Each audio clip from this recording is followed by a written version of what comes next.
Bueno, tiempo para esta recta final, nuestra contraportada en este día 12 de abril, en este 2.5 Gasteiz, en estas horas en VTV. Les decía, por lo menos cuando menos me reflexionaba yo para mí el tema de que hablábamos y debatíamos con el tema de la ley de adicciones, aprobada recientemente el pasado día 7.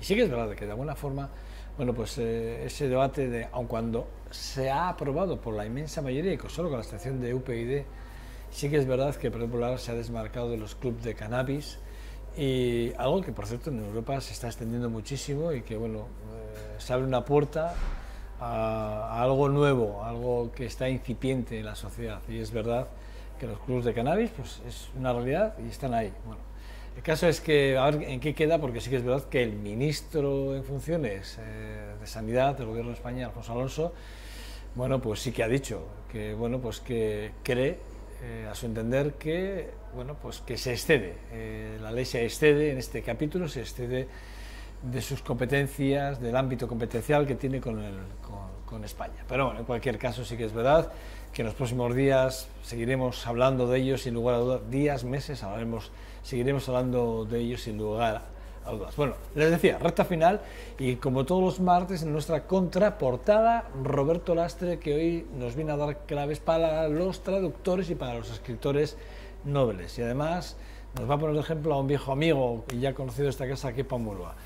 Bueno, muy buenos días, Roberto. Muy buenos días. He dicho bien, de hecho que sí, de ejemplo además para hablar de traductores y de... Sí, porque hoy vengo a hablar como editor, sobre para escritores y editores y traductores, pero como editor, porque leyendo este último libro de Kepa Murua, Los sentimientos encontrados, diario de un poeta y editor, ya hubo una parte primera que me gustó mucho y esta otra, y entonces claro, leyendo las memorias o el diario de Kepa me salta la preocupación de cómo hace 15 años o 10, cuando Kepa escribió este libro, sucedían los mismos problemas que hoy.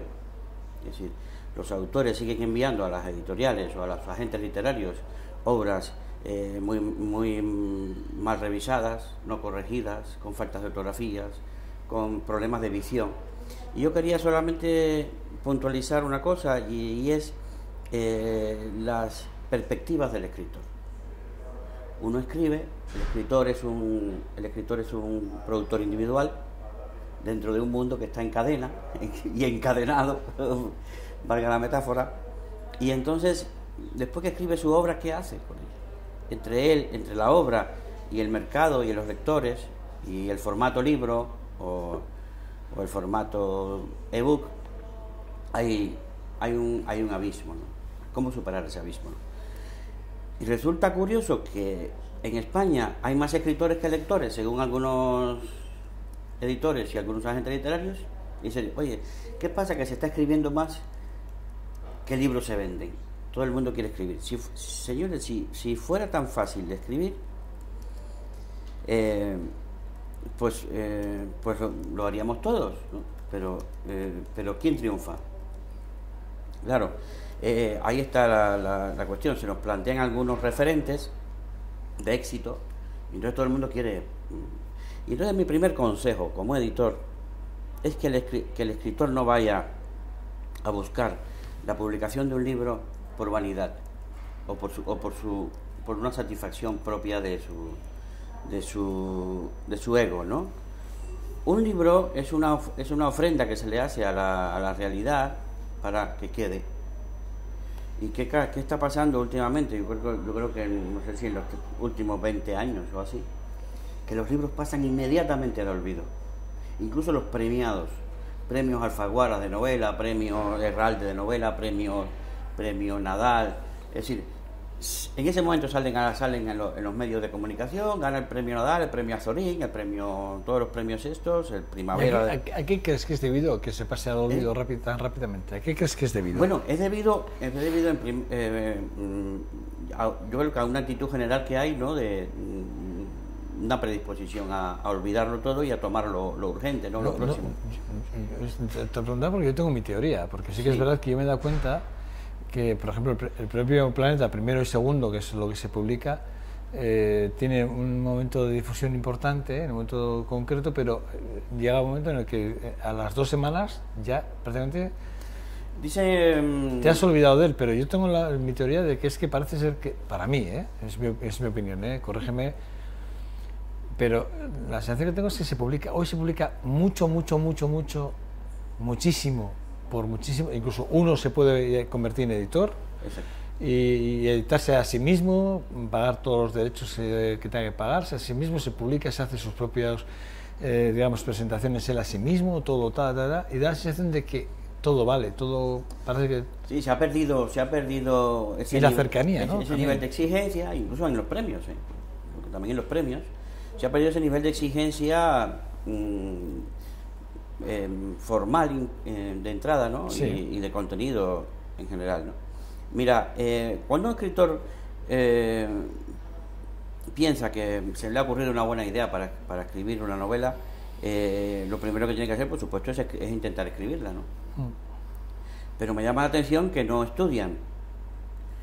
Señores, hay una disciplina, o llámese técnica, que se llama narratología, que es el estudio de cómo concebir una estructura formal para contar una historia y construir una trama.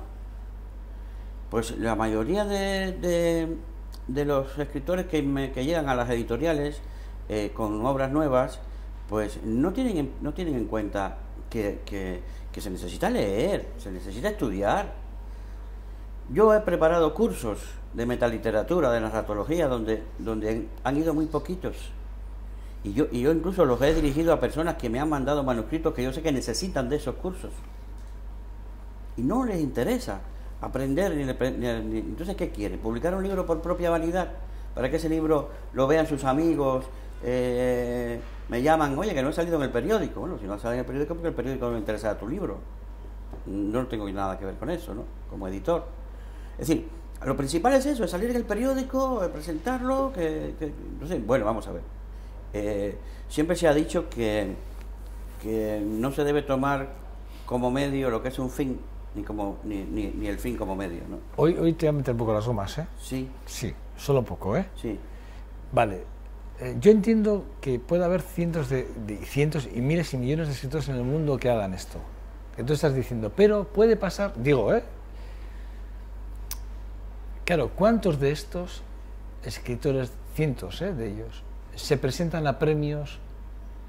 Dice, porque yo al final, una persona que escribe puede escribir por muchos motivos, pero creo que la finalidad, por lo que tú me estás diciendo, uno quiere aparecer en la prensa, ¿no? Porque ha publicado un libro.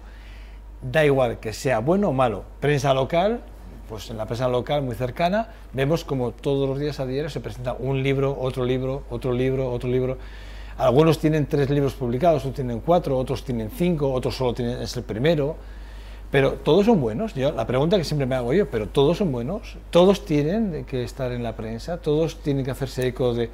No hay... Y si esto es así, y si esto fuese así de alguna forma, ¿cómo se lleva? Es decir, porque yo al final, si escribo y escribo un libro, y hombre, a mí me gustaría ser reconocido, ¿no? Me gustaría, si me gusta tener el oficio de escritor, ser reconocido, y me gustaría presentarme a premios. Tú te has presentado a premios y tienes varios premios, sí. Pero al final es la finalidad de un profesional. Sí, la finalidad de un escritor debería ser hacer una buena obra y que esa obra sea apreciada como buena por los lectores, que sea releída.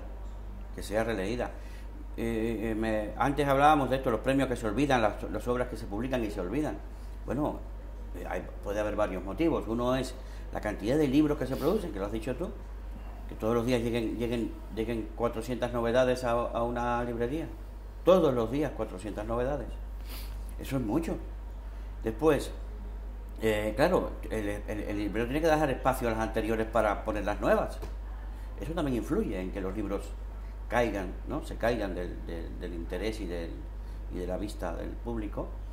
También la calidad, porque se está jugando a un tipo de lectura de entretenimiento, que ese tipo de lectura de entretenimiento yo te leo y ya te olvido.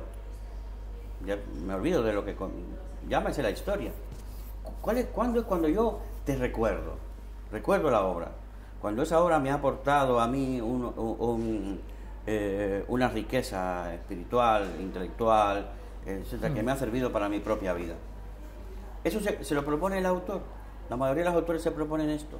Aquí hemos hablado de autores como el martes pasado de Rabindranath Tagore, que nunca se propuso nada más que no fuera escribir, interpretar la vida, ¿no? Interpretar la vida estéticamente, con poesía, ¿no? Y todas las enseñanzas que ha dejado Rabindranath Tagore, o recordemos, porque ahora has tocado un tema... Pero, por ejemplo, en Rabindranath Tagore hay una cosa que es un componente también muy religioso, muy importante, una creencia. Sí, porque hay una filosofía también. Decir, pero hay una estructura, en Rabindranath Tagore hay una estructura, es lo que te quiero decir, es que es donde yo quiero ir a parar, ¿no, Roberto? Es, en el fondo, todo vale. O sea, quiero decir, deberíamos de poner puertas al campo. Es decir, hablábamos hace poco, tú hablabas, ponías aquí títulos, libros de mucha tirada que han sido, bueno, que han tenido hasta 14 reediciones y resulta que tenían muchísimas faltas. Y no eran buenas obras. Y no eran buenas obras. Y dices, bueno, pero vamos a ver, pero sin embargo el lector ha visto en ese... Luego tenemos a Kepa Murra. Sin embargo, imaginemos, poniéndonos... Kepa Murra, un gran escritor, un tío bueno, y resulta que igual tiene menos repercusión que la que tiene uno que... Bueno, eso es lógico, es lógico por el mercado del libro. Entonces hay autores que escriben, como los he editado yo también, Juan Luis de la Cruz, o Fernando García Murga, o Ángela Mayén, o Jesús Camarero, que son formalmente literatura óptima, que ahí hay para disfrutar y para coger de todo, porque hay ontología, hay contenido, hay historia, hay estructuras formales bellísimas, pero no son los libros que más se venden y que se comentan sobre ellos, ¿no? Eso es una cuestión. La cuestión es si el escritor se plantea que lo que quiere es ser un superventas y vender y coger un dinero y ser conocido y salir en la tele, o si lo que quiere es dejar un patrimonio estético dentro del panorama cultural, ¿no? Pero si tú lo que pretendes es hacer una obra estética trascendental, pues entonces te tienes que preocupar por corregir bien, por estudiar, por definir dónde está tu obra, dónde se ubica tu obra. Y cuando vayas a mandar a una editorial, también tienes que estudiar esa editorial. A mí me envían libros, manuscritos, y nunca han leído ni un libro de Arte Activo Ediciones. Arte Activo Ediciones es una editorial que ha publicado 90 libros en 15 años. Que tú escribas, me vengas a decir que has escrito 5 libros, me mandes los 5 de golpe, y no te has leído ninguno de los 90 libros de Arte Activo Ediciones y vives en Vitoria. O quedes conmigo y me digas que cómo soy yo para conocerme en el lugar donde hemos quedado. Tampoco me conoces a mí. Es decir, yo no quiero tampoco que me conozcan, pero tampoco lees periódicos. Yo no sé, vamos a ver. ¿Qué quiero decir con esto? No quiero criticar a nadie, sino sencillamente vamos con una total vanidad a buscar que nos publiquen un libro. No nos interesa en qué catálogo nos metan, en qué editorial vamos, en fin, ¿no? De acuerdo, hay entonces esas cuestiones. Yo creo que lo primero que tiene que hacer un escritor, y volvemos a aquel consejo que daba Humberto Eco, es no tener prisa por publicarlo, es primero analizar su obra dentro de un contexto histórico, social, del mundo del libro, de la sociología de la literatura. Es que existen tantas cosas. Existe la filosofía del lenguaje, existe la sociología de la literatura, existe la ontología de la literatura, existe la narratología, existe la semántica, la semiótica. Vamos a ver dónde ubicamos nuestra obra, ¿no? Ayer yo estaba en Bilbao y empezaron a hablar de Rayuela. Yo decía, hombre, ha descubierto el Mediterráneo, esta persona, cuando no sabe nada de lo que está hablando, ¿no? Es decir, hay que ubicar. Aquí lo hemos hablado. Julio Cortázar, Ítalo Calvino, Patrick Modiano, toda esta gente venían del grupo Oulipo, George Perec, ¿no? El grupo Oulipo, que era una asociación de escritores. Ya hemos hablado aquí. Sí, una asociación de escritores que aceptaba solamente a aquellos que venían a hacer hacer novedades, iniciativas, inventivas en las estructuras formales de la novela. Pues bueno, pues vamos a ver. Rayuela, que si hace, bueno, eso se llama estructuras móviles. Un capítulo se puede mover para acá, se puede poner para allá, lo hacía también Jardiel Poncela. Entonces tú dices, bueno, pues estas son cosas que existen, que están estudiadas. ¿Por qué no buscas? Y te preparas para esto. Yo quiero escribir una novela ahora que sea que yo voy en un tren y quiero contar todo lo que me sucede en el tren durante un trayecto determinado. Sí. En primer lugar, ¿a quién le va a interesar eso?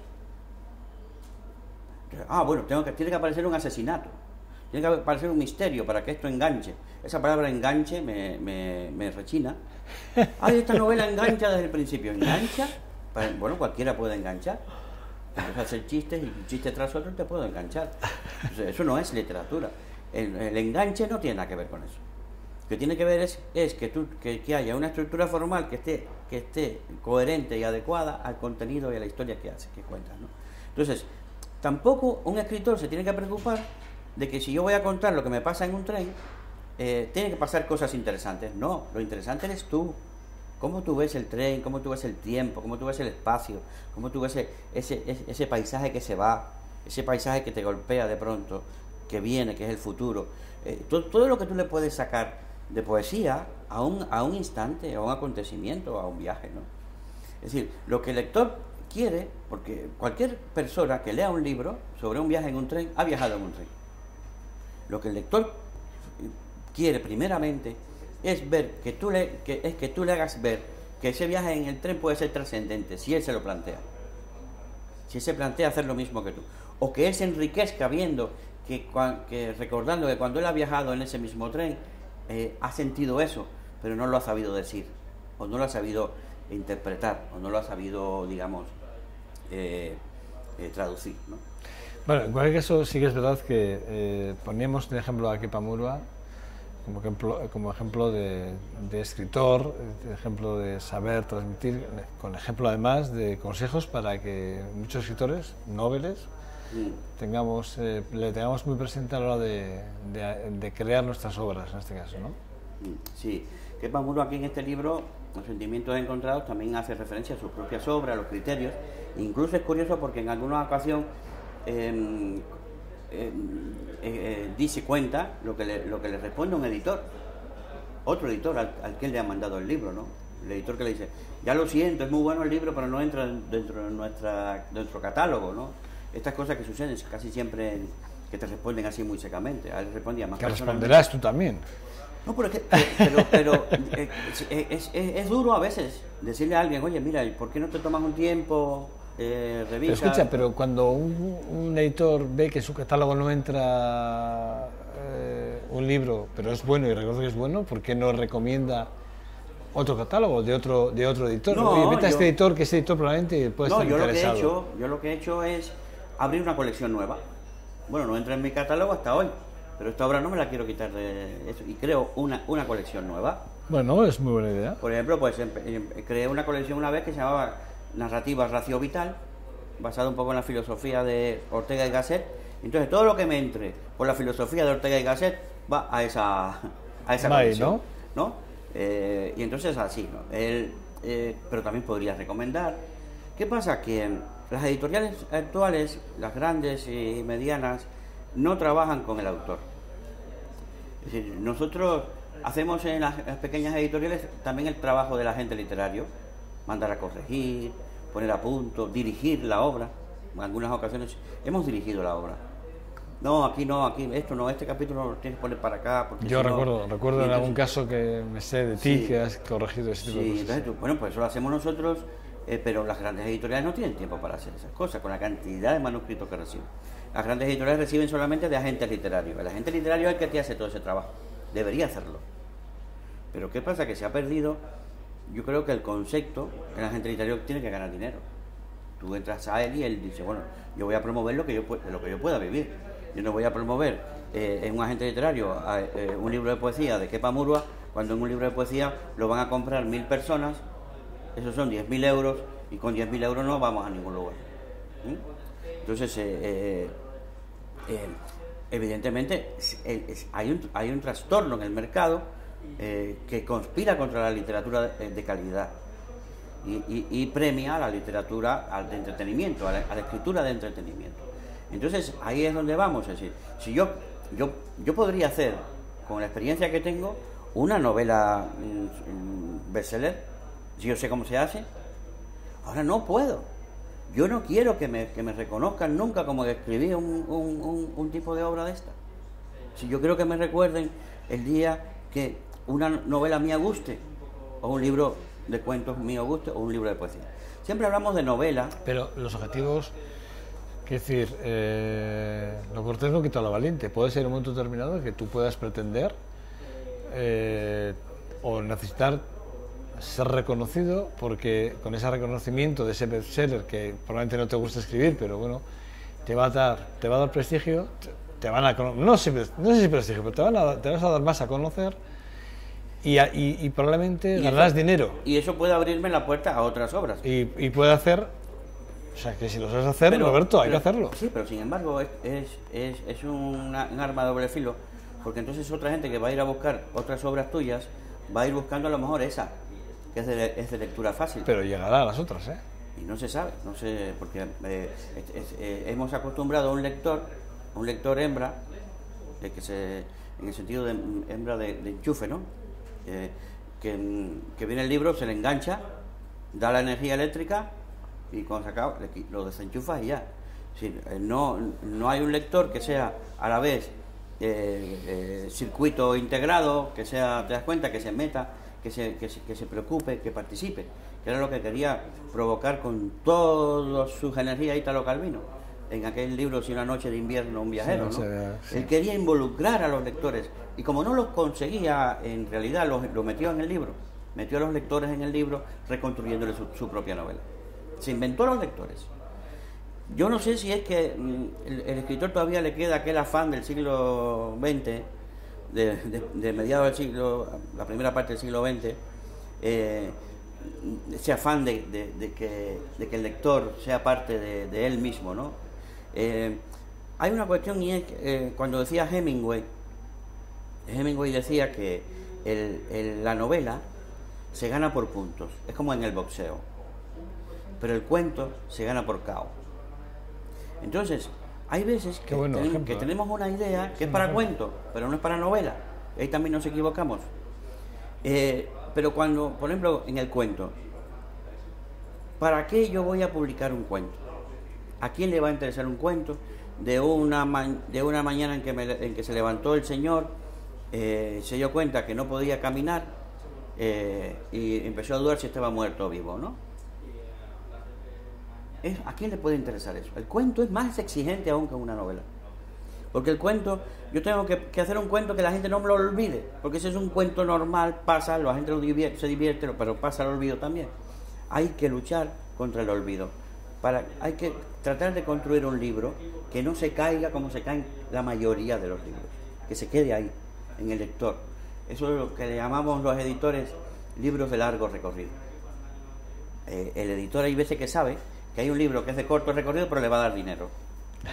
Pero a los 6 meses nadie va a hablar del libro. Bueno, pero en el fondo hay dos objetivos. Uno es ganar dinero y poder seguir viviendo. Entonces, seguir viviendo de la escritura y además sin perder la calidad. Habría que hacer, según Herralde, habría que hacer unas 6 o 7 obras de corto recorrido, pero dinero rápido, para poder hacer 3 de largo recorrido. Pues yo me sumo a esa teoría.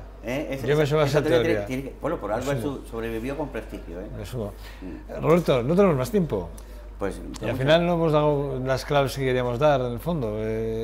Sí, pero yo quería hablar como editor y por eso es que no hemos profundizado más en la... Vale, pero tenemos que intentar algún día, intentar dar más...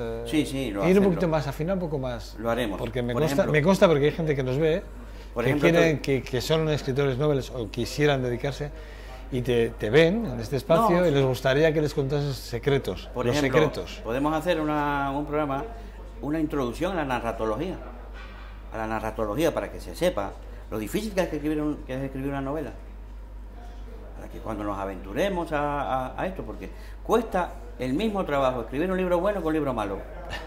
Eso es verdad. Entonces, si vamos a dedicarle tiempo, invertir tiempo en eso, es mejor que el libro quede bueno a que quede mal. Roberto Lastre, siempre un verdadero placer. Pues, gracias a Te vosotros. espero el próximo martes aquí. Gracias a vosotros. Vale. Como dice mi compañero John dos Santos, un lujo. Pues para mí también. Cuídate. Vale. Aquí contigo. Bueno, nosotros ya despedimos este 2.5 Gasteiz, no sin antes recordarles que mañana estaremos en su casa, en este Gran Hotel Lacua, donde ubicamos nuestro set de trabajo, nuestro plató, y donde, bueno, siempre les invitamos a que se pasen por aquí y vean cómo realizamos el programa, y si quieren departir o tomarse un café con nosotros, bueno, que sepan que la invitación va de largo y que la mantenemos, que cuando ustedes quieran aquí nos tienen. Que mañana hablaremos de la previa horas a ese partido del Baskonia Olympiacos, y que bueno, será su casa en este 2.5 Gasteiz. Sean buenos y nada, en nombre de todo el equipo que hacemos posible este trabajo, gracias por ser fieles y seguirnos todos los días. Bueno.